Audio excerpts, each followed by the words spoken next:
طلعكم هذا الكيوت. والله كره يا ربك. او ماي دايز. يوسف الامين حسن يحب يا اخي ما اعرف يلعب، والله ما اعرف يلعب. خوش لاعب خوش لاعب. شنو يعرف؟ ما يقوى. موديل بس موديل حلو الولد حلاوه. دورون حلوين.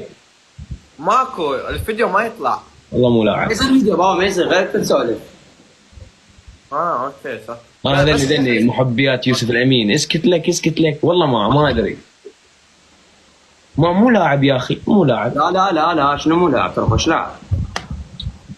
عنده سرعه ايه، يراوغ ايه، حلو ايه، خلقته حلوه ايه، بس شنو بعد شريد؟ خوي بالملعب ما يعرف بس يركض. يا حبيبي هو مو لاعب مهاجم، هو لاعب جناح، يعني لاعب الجناح شنو عنده؟ سرعه ومهاره بس. يلا عادي خوي يوسف الامين على الراس، اموت عليه واموت على الخلقه بعد. علاش؟ ويا ريت كنا نتزوجه.